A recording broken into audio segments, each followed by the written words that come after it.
Welcome to the world of science fiction, where extraordinary tales come to life. Enjoy the journey. The letter fluttered in Randy Archer's trembling hand, the Arizona heat already seeping through his cotton shirt. Sweat beaded on his forehead as he read his grandfather's final words for the third time. "Crazy old bastard," he muttered, folding the letter and stuffing it into his jeans pocket. The lawyer, a pinched man named Gutterman with suspiciously black hair, cleared his throat. "Mr. Arthur Archer was quite particular about this inheritance, Mr. Archer. The mine has been in your family since 1937, though your grandfather prohibited anyone from entering it for the past 30 years. Randy kicked at the dusty ground, squinting at the weathered wooden sign that read Archer Mining Co. Beyond it, a rugged path disappeared into scrubby desert foothills.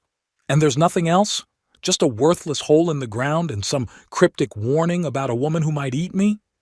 Gutterman's lips thinned. "The property taxes are paid through next year. Beyond that, it's your responsibility." He handed Randy a small metal box. "The key is inside, along with your grandfather's research notes. Good day, Mr. Archer."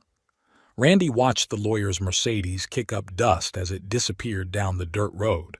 At 32, his life was a masterclass in false starts. 3 failed businesses, a bachelor's degree he'd never used, and a reputation around Phoenix as that guy with the schemes. Now he was broke, single, and the proud owner of an abandoned mine. He popped open the metal box. Inside lay an ornate key unlike anything he'd seen before, heavy brass with strange circular patterns along its shaft, and a leather-bound journal.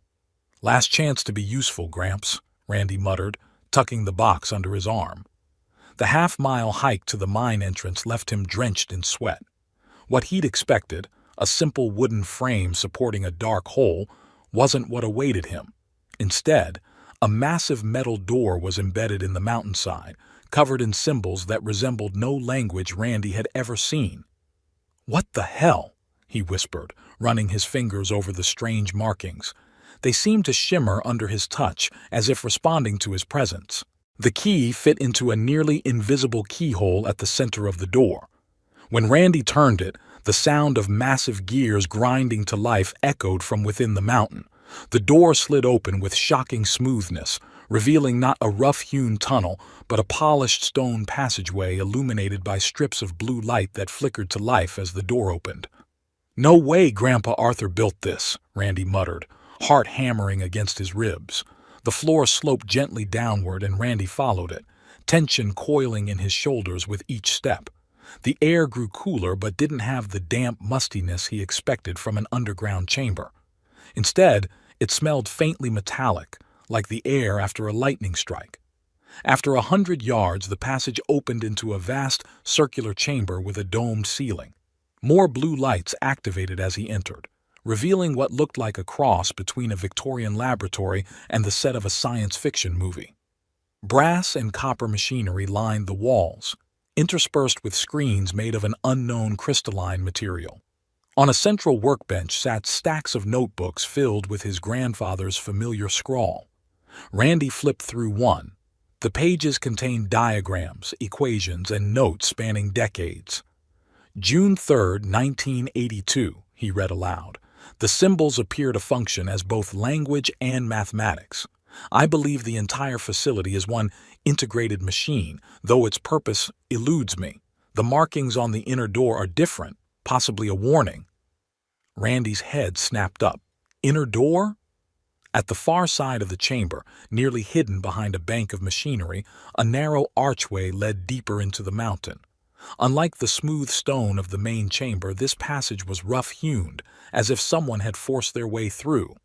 "This is officially weird enough to bail," Randy said to himself, yet his feet carried him forward, curiosity overwhelming caution.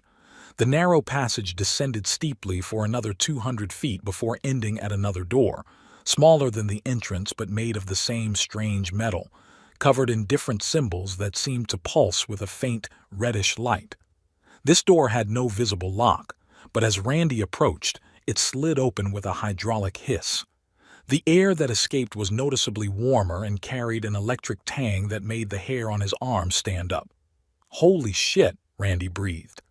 The chamber beyond was enormous, easily the size of a basketball court, with a ceiling so high it disappeared into darkness. But it wasn't the size that stopped Randy cold. It was what hung suspended in the center of the room. Massive chains of tarnished metal descended from the darkness above, supporting a crystalline capsule the size of a car. The capsule glowed with a faint blue-green light, illuminating the complex machinery surrounding it. Inside, floating in luminescent liquid, was a humanoid figure. "This can't be real," Randy whispered, approaching slowly. As he drew closer, details became clearer. The figure was female, with elegant proportions and delicate features. Her skin was a soft, violet color that seemed to shimmer beneath the liquid. Her hair floated around her like silver seaweed. "A prop. Has to be," Randy muttered, though nothing about the chamber suggested a movie set or hoax. His eyes found a console near the base of the capsule, a panel of the same crystalline material as the screens in the outer chamber, embedded in what looked like ancient brass. Without thinking, Randy reached out and touched it. The entire chamber shuddered. The chains creaked and swayed as lights flashed across the console. The liquid inside the capsule began to bubble and evaporate at an impossible rate, disappearing into vents that opened along the capsule's frame. "No! No! No!" Randy slammed his palms against the console, searching for some way to reverse what he'd started. The machinery around him roared to life, mechanisms spinning and whirring that had clearly been dormant for decades, possibly centuries. A seam appeared down the center of the capsule, and with a final hiss of escaping vapor, it split open like a massive cocoon. Randy stumbled backward as a figure emerged from the dissipating mist, a woman, tall and graceful, with violet skin that glistened with residual moisture. Her eyes opened, revealing irises of brilliant emerald green that seemed to glow from within. Her face was inhumanly perfect, features balanced in impossible harmony. Silver hair fell in waves to her waist, partially veiling a body with curves that made Randy's mouth go dry. She wore what appeared to be ceremonial garments, strips of shimmering material that covered her only where absolutely necessary, adorned with intricate metallic patterns similar to the symbols on the doors. The woman's eyes fixed on Randy. She stretched languorously like a cat waking from a long nap and took a step forward. Her movements were fluid but slightly unsteady, as if remembering how to use her body. When she spoke, her voice was melodic but her words strange, a language that sounded vaguely like English but with archaic patterns and unfamiliar cadences. "At long last, mine prison hath been unsealed. Art thou he who shall claim dominion over me?" She studied him with those unsettling green eyes. "Thou seemest smaller than thy forebears." Randy backed away until he hit the wall. "What are you?" The woman tilted her head, adjusting to his speech. "Thine vernacular has shifted in my slumber." She paused, seeming to recalibrate. "I am Aurelia La Viscarosa, last guardian of the Stellar Covenant, and thou—" She stepped closer, the scent of ozone and something like cinnamon emanating from her skin. "Thou art now my master, bound by the ancient contract." "I'm nobody's master," Randy said, edging along the wall toward the exit. "And I don't know anything about a contract." Aurelia smiled, revealing teeth that were just slightly too white, too perfect. "The awakening binds us. 'Tis already done." She ran a violet finger along the console that Randy had touched. "Thy blood, even the oils of thy skin, they carry thy essence. The bond is formed." She took another step toward him, and Randy bolted for the doorway. He made it halfway across the outer chamber before a searing pain dropped him to his knees. It felt like his blood had turned to fire, his lungs to stone. Behind him, Aurelia appeared in the archway, watching with clinical interest. "Thou canst not leave me. Not now. The tether is newly formed and most sensitive." The pain subsided as she approached. Randy gasped for breath, staring up at the violet-skinned woman who seemed both impossibly alien and disturbingly human. "What did you do to me?" he demanded. Aurelia knelt beside him, her emerald eyes studying him like a fascinating specimen. "I have done nothing. 'Tis the covenant that binds us." Her lips curved into what might have been meant as a reassuring smile but came across as predatory. "Fear not, Randall Archer. I have waited nearly 2 centuries for a master worthy of my gifts." Randy's eyes widened. "How do you know my name?" "I know what thou knowest. I feel what thou feelest." She laid a cool violet hand against his cheek. "And now, my master, we have much to discuss about thy inheritance and our shared destiny." Randy scrambled backward, his spine pressing against the cold chamber wall. "How about we start with what exactly you are, because you're definitely not human." Aurelia rose to her full height, at least 6 inches taller than Randy's 5'10" frame, and regarded him with those unsettling emerald eyes. "I am Visceracian," she said, her archaic speech pattern subtly shifting as she spoke, adapting to his language. "My people traveled the star roads when thine ancestors still dwelt in caves." "Aliens." Randy laughed, a sharp, hysterical sound. "My grandfather left me an alien. Thy grandsire was a most persistent human." Aurelia's lips curved. "He studied our technology for decades but never dared awaken me. Perhaps he lacked courage." Randy pushed himself to his feet, the earlier pain now just a memory. "So what's this bond you mentioned? Because I'm not signing up for anything." "The choice was made when thou touched the awakening console." Aurelia gestured to the crystalline panel. "My life force is now tethered to thine. It is irreversible." "Bullshit." Randy strode toward the chamber exit. "I'm leaving. Find someone else to play master and servant with." He made it 10 steps before the pain returned, sharper, more intense. His lungs seized, and he dropped to his knees, gasping. Through watering eyes, he saw Aurelia watching calmly from where she stood. "The tether stretches approximately 30 meters before causing discomfort," she explained clinically. "Beyond 50, organ failure begins." Randy wheezed, clutching his chest.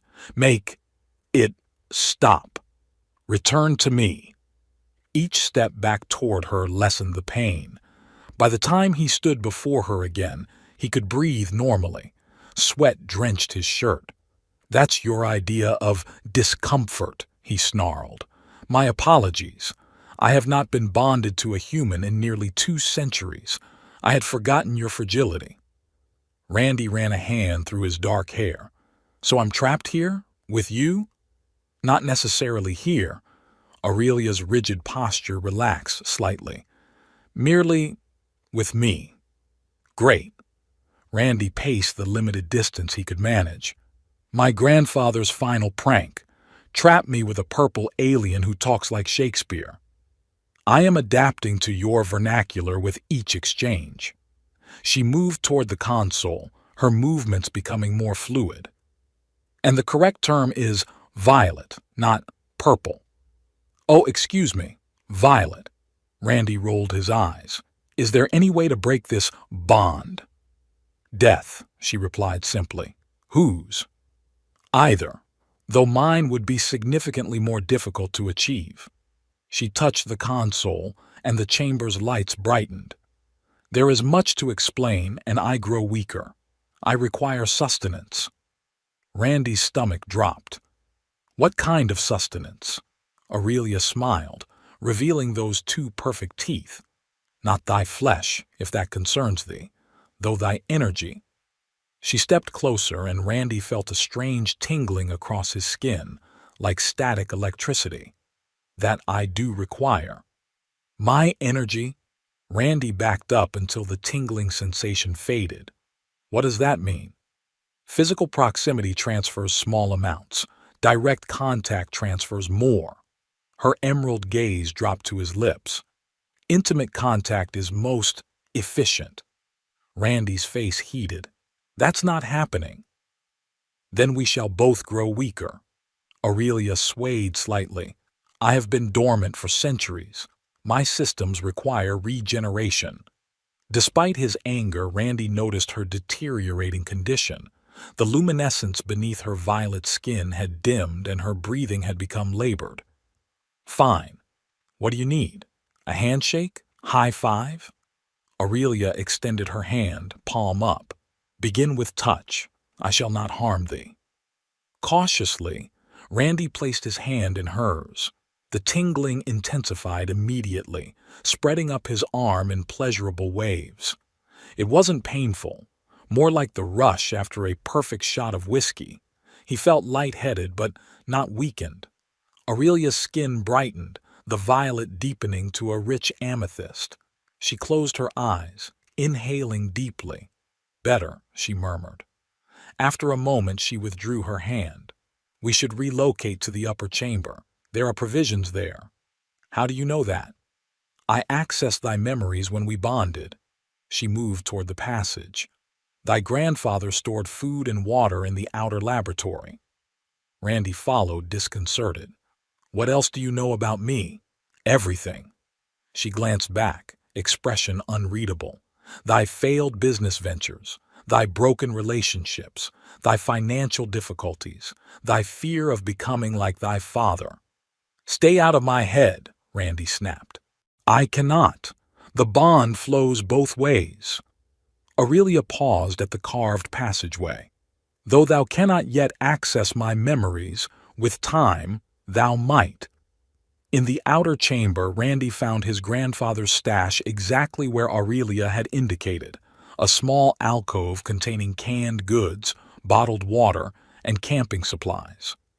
He tore into a package of beef jerky while Aurelia examined the laboratory with keen interest. Thy grandfather attempted to reverse engineer our technology, she observed, touching a brass contraption. Clever, but misguided. He lacked context. So what is all this stuff? Randy asked through a mouthful of jerky. Monitoring equipment primarily, designed to track energy fluctuations from my ship. Randy choked. Your what? My vessel. Aurelia ran her fingers along a crystalline screen, which flickered to life at her touch.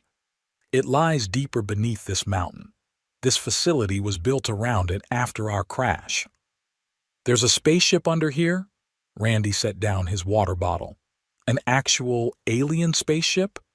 Damaged, but potentially functional. Her eyes gleamed. With sufficient energy, it might be restored. And let me guess, I'm the battery. Aurelia's lips quirked. Think of it as a mutually beneficial arrangement. She stepped closer, trailing a slender violet finger along his jawline. I need thy energy, and thou will soon discover what I can offer in return. The touch sent another wave of that pleasant tingling through Randy's body, stronger this time. He jerked away. I need time to process this, he said firmly, and some actual explanations. Who imprisoned you? Why? And what happens if we do get your ship working?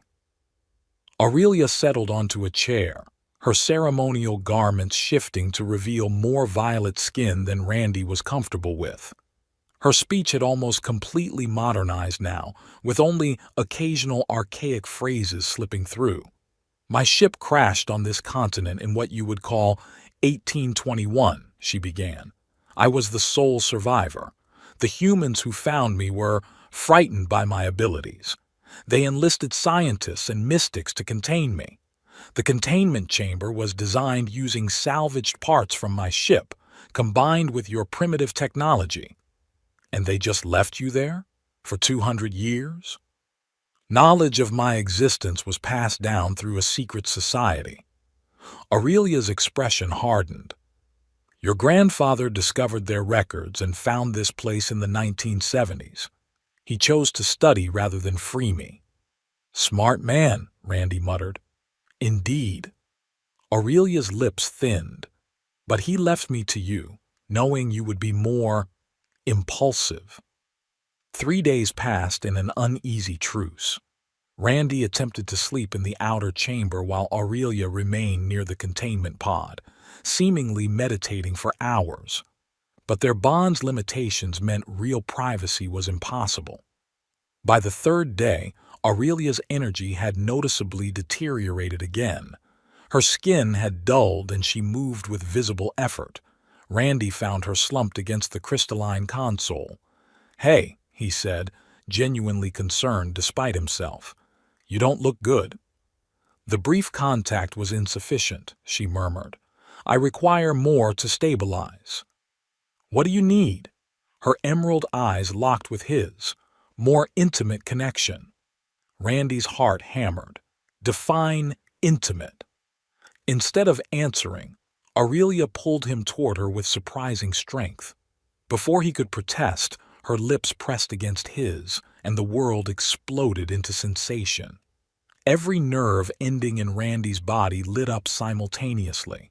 It wasn't painful, quite the opposite. Waves of pleasure coursed through him, along with something else, knowledge, flashes of memories not his own. Stars seen from impossible angles, a city of crystal spires, the sensation of flying without a machine. When she finally released him, they were both gasping. "What the hell was that?" Randy managed. Aurelia's skin now glowed brilliantly, her earlier weakness gone. "Energy transfer, and a taste of the knowledge I can share." "That was—" Randy struggled for words. "Pleasant?" Aurelia's lips curved into a knowing smile. "Understatement of the century." Randy touched his tingling lips. "But don't do it again without asking." "As you wish, master." The title held a hint of mockery. Over the next week, Randy learned more about Aurelia's civilization and their technology. She explained how her people had visited Earth many times throughout human history, sometimes being mistaken for gods. "Your myths of beings descending from the heavens? Often based on encounters with my kind," she told him as they explored deeper passages beneath the main chambers. Their bond had evolved. The pain of separation remained, but Randy had grown accustomed to Aurelia's presence. Their energy exchanges, which he reluctantly admitted were necessary, had become less one-sided. Each time their lips met or skin touched, Randy received flashes of knowledge, glimpses of stars and worlds beyond human experience. "What exactly are we looking for down here?" Randy asked as they navigated a narrow tunnel that sloped sharply downward. "The access point." Aurelia placed her hand on the stone wall, which hummed in response. "Each exchange strengthens our bond. I can now sense the ship's systems again." The wall slid away, revealing a vast cavern. In its center sat what could only be described as a spacecraft, sleek and organic in design, made of the same crystalline material as the console above. Much of it was embedded in rock, clearly damaged, but still magnificent. "Holy shit," Randy whispered. "Home," Aurelia breathed, her composure cracking for the first time. "Or what remains of it." As they approached the vessel, Randy noticed movement outside the cavern entrance, a flicker of shadow, followed by the distinct whir of mechanical wings. "What was that?" he hissed.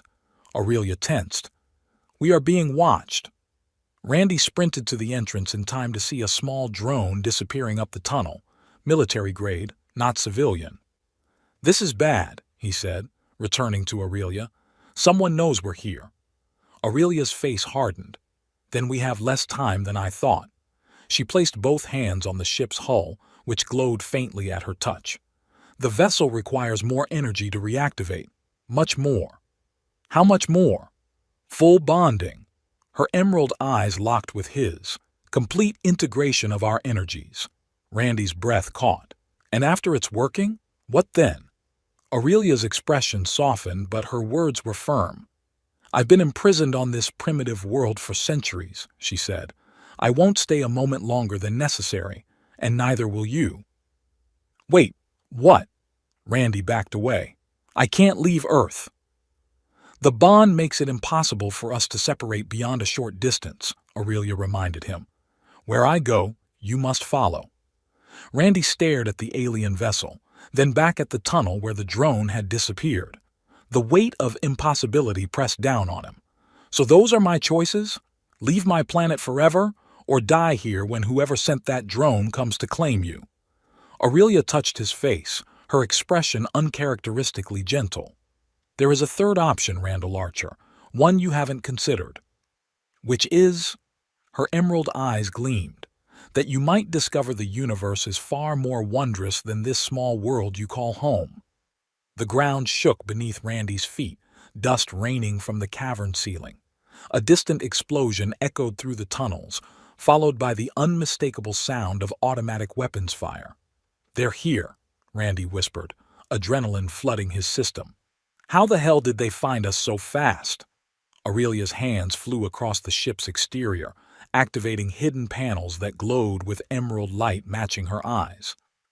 "Your government has monitored this site for decades. The energy spike from our bonding would have triggered their sensors." Another explosion, closer this time. The cavern trembled. "We need to go, now." Randy grabbed her arm. "Can this thing even fly? It's buried in solid rock." "It can," Aurelia said, her violet skin pulsing with faint luminescence that had grown stronger with each passing day, but not in its current state. A section of the hull slid open, revealing an entrance. Randy hesitated for only a second before ducking inside, Aurelia close behind. The interior defied everything he expected, not the sterile, mechanical environment of human spacecraft, but something organic and alive.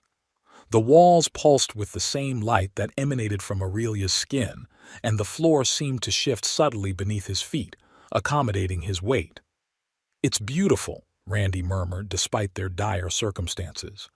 "It was designed for extended journeys between stars," Aurelia explained, moving toward what appeared to be a central control chamber. "The vessel adapts to its occupants." As she approached the chamber's center, a crystalline pillar rose from the floor. Aurelia placed her palms against it, and the entire ship hummed in response, lights flickering throughout the structure. "It recognizes me," she breathed, eyes wide with genuine emotion for the first time since Randy had known her. "After all this time."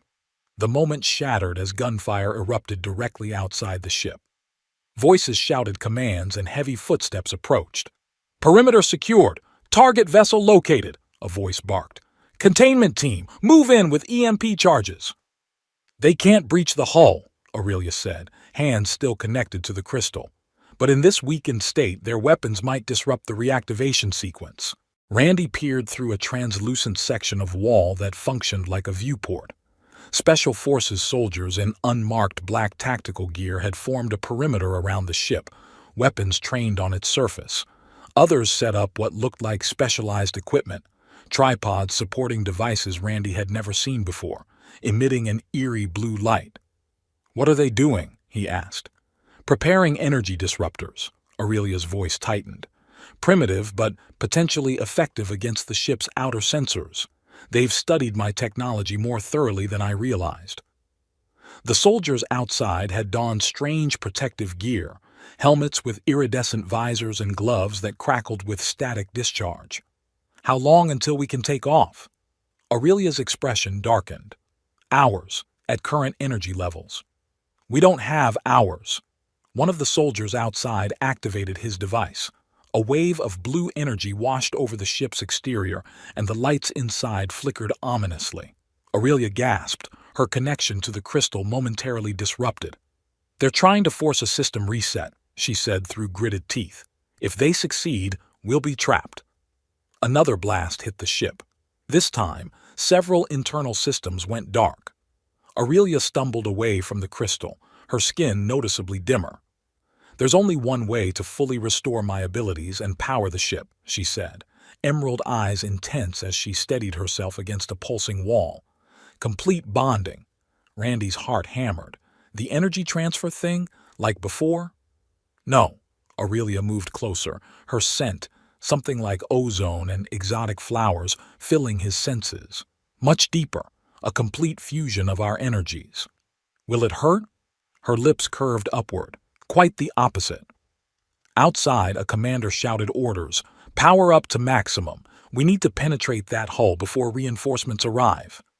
Randy glanced at the soldiers preparing another blast, then back at Aurelia. In just 2 weeks, she had completely upended his existence, challenged everything he knew about the universe, and bound him to her in ways he still didn't fully understand. Yet faced with the choice between captivity with her or freedom among the stars, the decision seemed strangely simple. "What do we do?" Aurelia took his hand and led him deeper into the ship, to a chamber that seemed to pulse with its own heartbeat. At its center stood a platform surrounded by spiraling crystals. "Once we begin, there's no turning back," she warned. "The bond will become permanent, unbreakable by any force in this universe." Randy thought of his life before the mine, the failed businesses, the empty apartment, the meaningless drift from one day to the next. What exactly was he leaving behind? "Do it," he said firmly. A tremendous blast rocked the ship. Through the walls, Randy could hear the soldiers breaching the cavern entrance. Aurelia led him onto the platform. "Remove your clothing," she instructed, already shedding her ceremonial garments. "The connection must be direct." Under different circumstances, Randy might have felt self-conscious standing naked before this perfect being with her flawless violet skin and ideal proportions. But as another explosion shook the ship, modesty seemed irrelevant. Aurelia took his hands in hers, positioning them on her waist while placing her palms against his chest. The familiar tingling began immediately, but far stronger than before. Waves of energy flowing between them, building in intensity with each heartbeat. "Breathe with me," she whispered, her emerald eyes capturing his. "Let go of your resistance." The energy crescendoed, and suddenly Randy wasn't just feeling it. He was seeing it. Tendrils of light connecting their bodies, weaving between them like living threads. The walls of the ship brightened in response, systems reactivating throughout the vessel. Aurelia gasped as her skin began to glow more intensely than ever before. The platform beneath them hummed, the crystals surrounding them spinning faster, creating a cocoon of light. Randy's consciousness expanded, memories not his own flooding his mind. Stars born and dying, worlds of impossible beauty, civilizations rising and falling across millennia. He saw Aurelia's world, a planet of crystal cities orbiting twin suns. He witnessed its destruction in cosmic fire, felt her grief as she fled with the last survivors, only to crash on a primitive world called Earth. Their bodies pressed closer, the energy between them building to impossible levels.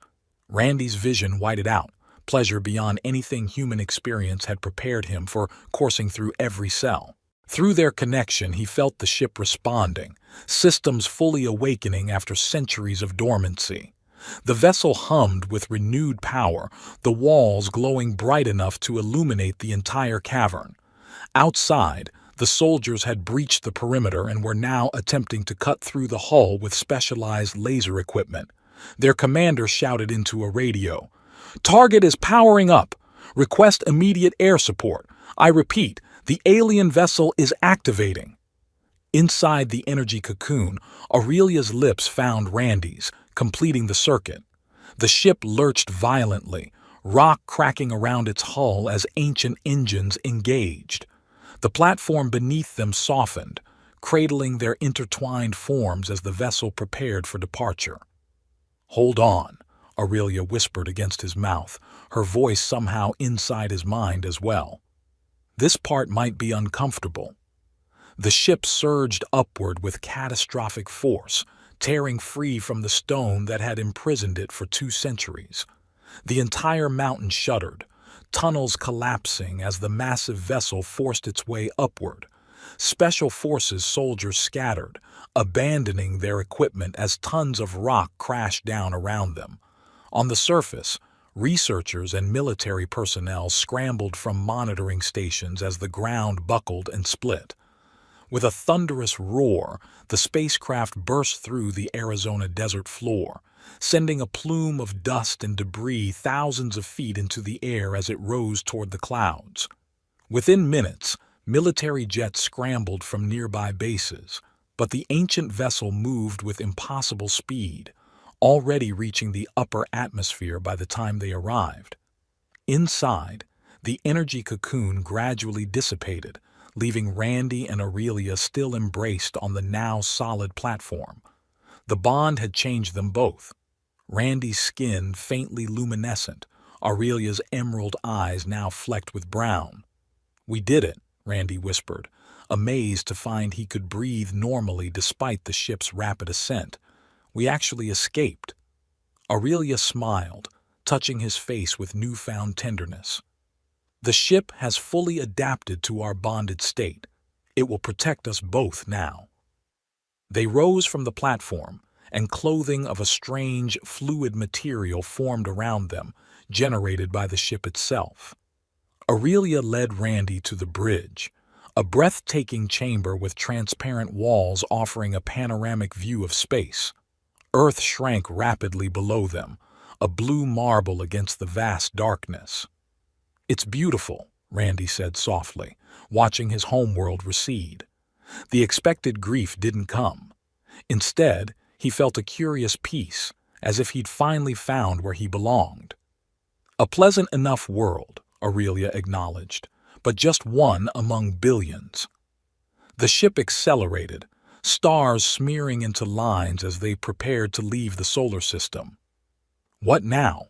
Randy asked, still processing the magnitude of what had happened. "Where do we go from here?" Aurelia's lips curved into a smile as she approached him, the starlight reflecting in her emerald eyes. Her violet skin glowed with renewed vitality, her entire being radiating power and freedom. "Everywhere," she whispered against his lips. "I have 13 galaxies to show you, my love, and eternity to do it." Their bond hummed between them, stronger than any human connection could ever be. Through it, Randy sensed civilizations waiting to be discovered, wonders beyond human imagination, adventures that would span centuries. "Eternity's a long time," he murmured, pulling her closer. "Not long enough," Aurelia replied, "for what I have to show you." As their lips met, the ship accelerated beyond light speed, leaving Earth and humanity behind. The stars blurred into a tunnel of radiance carrying them toward their first shared horizon, the first of countless new beginnings. In that moment, Randy knew with absolute certainty that he had made the right choice. The universe awaited, vast and magnificent, and for the first time in his life, he was exactly where he was meant to be. Epilogue. 10 years later. The cantina on Proxima Station throbbed with alien music, a pulsing, multi-layered symphony impossible for human instruments to produce. Bodies of countless species moved on the central dance floor, illuminated by the shifting light of 3 miniature artificial suns suspended from the ceiling. At the bar, a tall figure in a midnight blue flight jacket downed a shot of luminescent liquid. The bartender, a 6-armed Nephian with translucent skin, slid another across the polished surface made from compressed asteroid minerals. "On the house, Archer," the bartender growled in the common trade language, "for the hero of the Cygnus blockade." Randy grinned, running a hand through his hair, now shoulder-length and streaked with premature silver, a side effect of his bond with Aurelia. His skin retained the faint luminescence that had manifested a decade ago, making him instantly recognizable to those familiar with his exploits. "That wasn't heroism, Czar. That was desperate improvisation." Randy tossed back the second shot, savoring the electric tingle as it traveled down his throat. "Besides, I had help. 4 trading vessels against a hegemony destroyer, and you armed with nothing but smuggled tech and that crazy ship of yours." The bartender's 3 primary eyes blinked in sequence, the stories already embedded in the station's historical archives. A commotion near the entrance drew their attention. A group of towering reptilian beings had entered, Vexa-R mercenaries, easily 7 feet tall with armored scales and specialized breathing apparatus adapting them to the station's atmosphere. "Speaking of the hegemony," Randy muttered, casually adjusting the position of the modified Visceracian blaster holstered at his hip. The lead Vexar spotted Randy and nudged his companions. They approached with deliberate slowness, parting the crowd with their imposing presence. "The songs tell of a human with starlight in his blood," rumbled the leader, his translator converting the hissing language to something Randy could understand.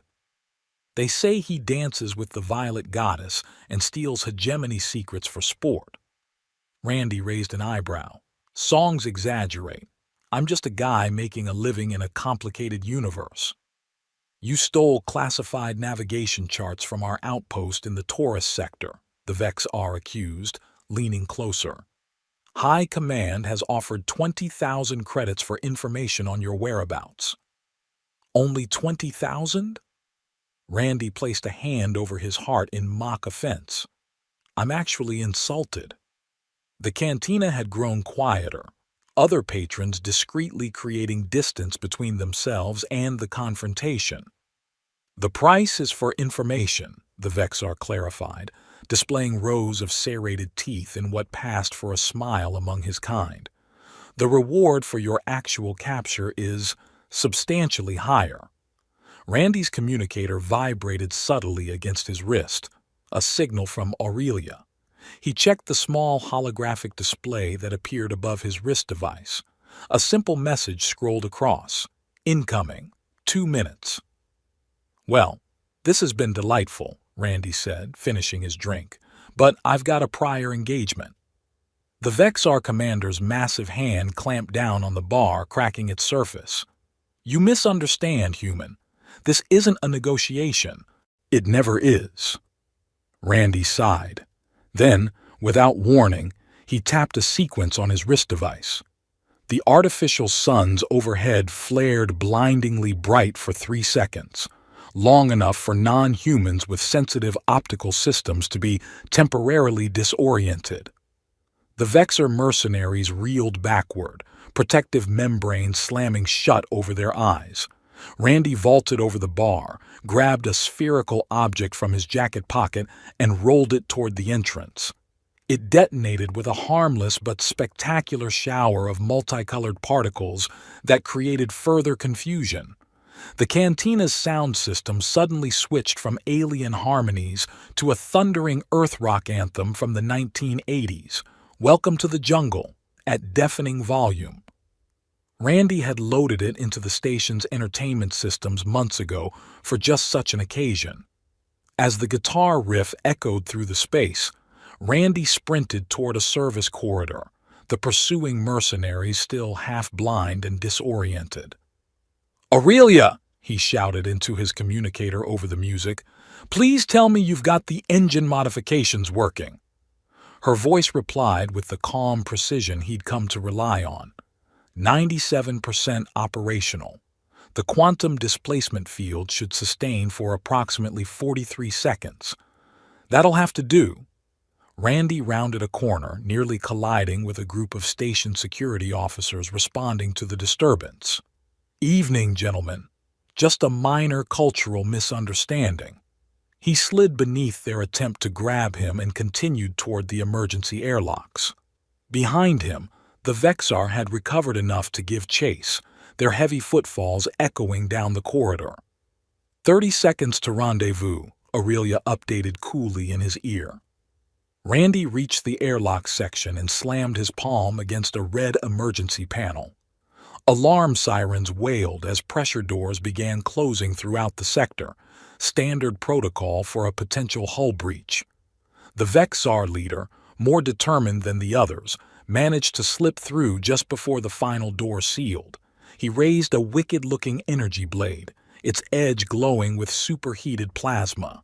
"The hegemony will dissect your bonded mate to learn her secrets," he hissed, "and you will watch before your execution." Something dangerous flashed in Randy's eyes, a glimpse of the power that now lived within him. Bad move, bringing her into this. Instead of retreating, Randy charged forward, sliding beneath the Vex-R's swing. A decade of adventures across 13 galaxies had transformed him from an aimless drifter into a precision weapon. He moved with impossible speed, his body enhanced by his bond with Aurelia. The Vex-R, despite his superior size and strength, found himself outmaneuvered. Randy struck pressure points even the mercenary didn't know he had, disrupting the neural pathways of his non-human nervous system. "That's a little trick I learned from a monk on Orpheon 6, Randy explained conversationally as the massive alien crashed to his knees. "He had 7 arms and could see through time, so I figured he knew what he was talking about." Through the viewport, a familiar vessel shimmered into existence, the Visceracian ship, now modified with technology from a dozen worlds. Its crystalline hull had integrated elements of other spacecraft they'd encountered, creating a hybrid vessel unmatched in the known universe. "Right on time," Randy grinned, tapping his communicator. "Ready for pickup, gorgeous?" "External airlock compromised in 3, 2. Aurelia's voice counted down. Randy grabbed a support beam as the outer door suddenly opened. The explosive decompression sucked the stunned Vexar out into space, where a containment field from the hovering ship immediately captured him. Moments later, the ship's entry beam locked onto Randy, pulling him safely aboard through the vacuum. He landed on his feet in the arrival chamber, where atmosphere immediately normalized around him. Aurelia waited, leaning against the doorway, her violet skin radiant with power. The decade had only enhanced her beauty, and the bond between them had evolved in ways neither could have imagined. She now wore a captain's uniform of her own design, practical yet elegant with elements that paid homage to her ancient civilization. "The Vex, our commander?" she asked, one perfect eyebrow raised. "Taking an unexpected spacewalk. Your containment field catch him?" "Of course," she smiled. "He'll make an excellent bargaining chip with the hegemony. Their interrogation methods are unnecessarily brutal." Randy stepped closer, pulling her into a quick embrace. "Have I told you lately that I love how your mind works?" "Frequently." Her emerald eyes glinted with amusement. "But I never tire of hearing it." The ship accelerated away from the station, its advanced cloaking systems rendering them invisible to conventional sensors. On the bridge, Randy dropped into the captain's chair, checking the navigation display. "So," he asked, "did you get it?" Aurelia held up a small crystalline data core, its surface etched with intricate patterns. "The complete coordinates to the nexus point, if the legends are correct." "We could access the multi-dimensional gateway," Randy finished, eyes widening, "travel to universes beyond this one." "Precisely." She inserted the crystal into the ship's central console. "Though the dangers are substantial."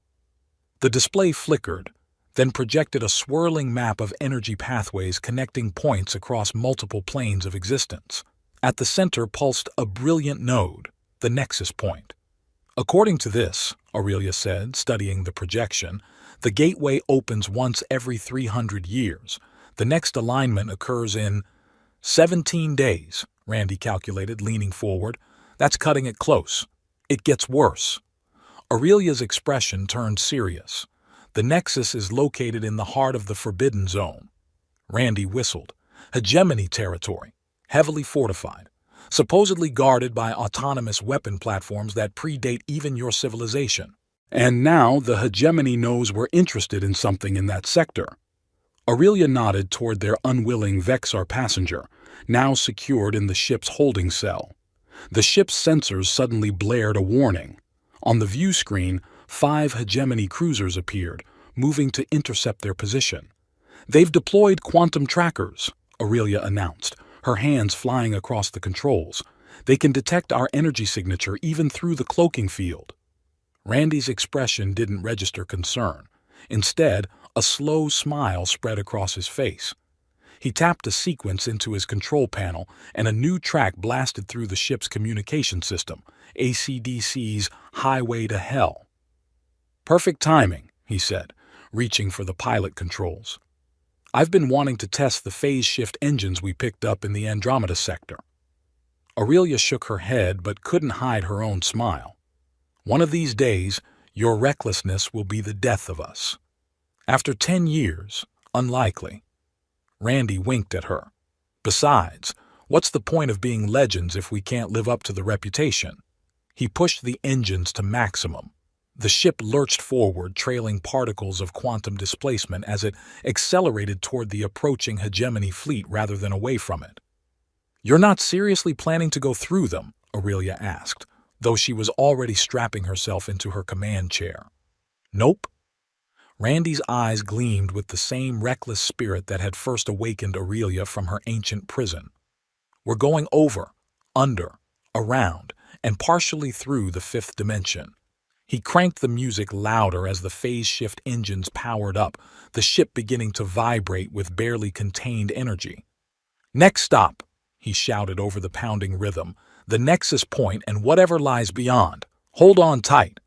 The ship vanished in a flash of impossible light, leaving the hegemony cruisers firing into empty space and opening the door to an adventure that would reshape not just one universe, but many. Well, cosmic travelers, you've just witnessed what happens when an Arizona drifter meets a violet-skinned goddess from beyond the stars. As Randy and Aurelia vanish into the fifth dimension with AC/DC blasting and the hegemony left in their quantum dust, I have to wonder, did their adventure capture your imagination as much as it did mine? Like our unlikely hero, I've been on my own unexpected journey these past few days, though mine involved significantly more tissues and cough syrup than interstellar romance. The videos stopped coming because I was temporarily trapped in the gravity well of a nasty flu, physically unable to transform these galactic visions into content for your screens. For a while there, the only alien entity I was bonded with was my fever, but unlike the secretive hegemony, I don't plan on vanishing without explanation. The regular upload schedule will now return to its normal cosmic orbit. Think of the past week as a temporary wormhole disruption rather than a permanent black hole. I hope you missed these journeys as much as I missed creating them. The universe gets awfully quiet without your comments and reactions to guide the next expedition. Did Randy and Aurelia's story resonate with you? Would you have taken that leap into the unknown if a violet-skinned alien with emerald eyes offered you the stars? Or would you have stayed firmly planted on Earth, content to stream sci-fi rather than live it? Let me know in the comments if this tale of bondmates and boundary breakers worked for you.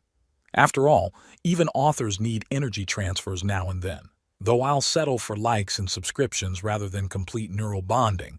Until our next adventure across time and space, keep watching the stars, your cosmic storyteller.